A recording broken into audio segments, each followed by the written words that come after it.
that. Now let's come on to the issue of war. And well, good news, David Cameron's out of the country in Australia, and so's Grant Shapps. But the bad news, or the less good news, is that they're there to deepening the relationship between the UK and the EU and Australia, otherwise known as AUKUS.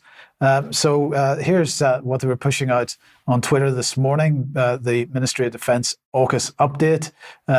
By working together, the AUKUS partnership is delivering. What's it delivering?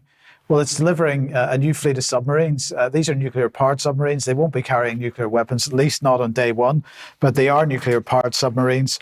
And so part of this was the announcement that BAE Systems design is going to be used for these new submarines. They're going to be built in Australia.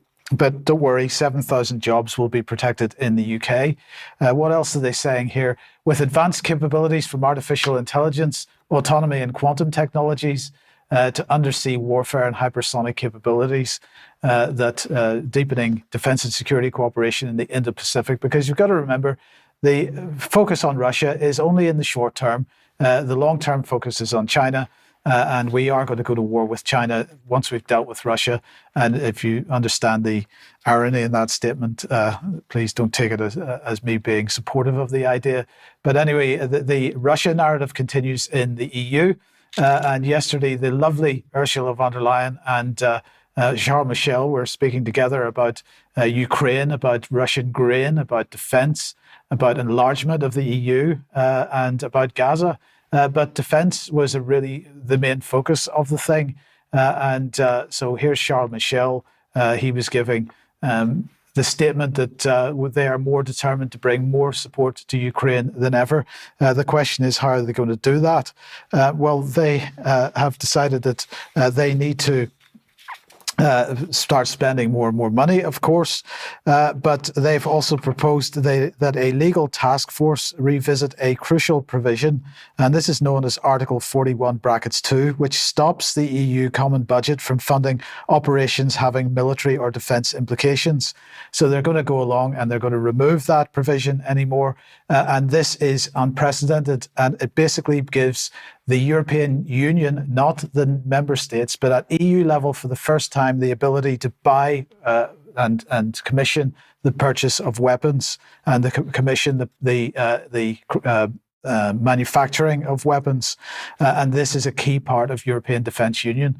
But don't worry, in the meantime, here in the UK, Ukrainian pilots have been learning to fly F-16 fighter jets by flying these things with propellers, because that's going to teach you how to learn to fly an F-16, right? This is how the Royal Air Force was presenting it.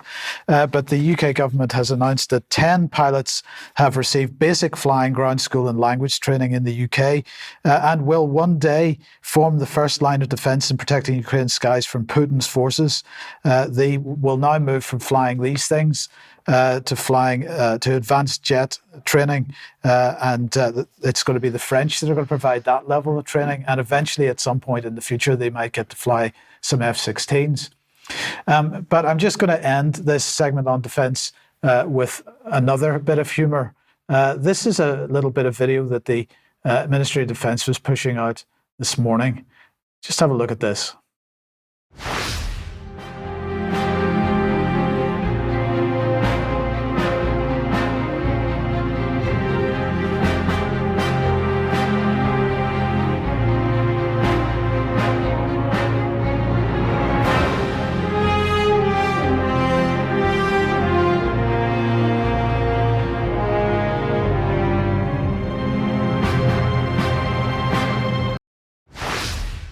So for anybody that's just listening and not watching the video, that was the Ministry of Defence telling us that Russian exports of arms have fallen by 54%.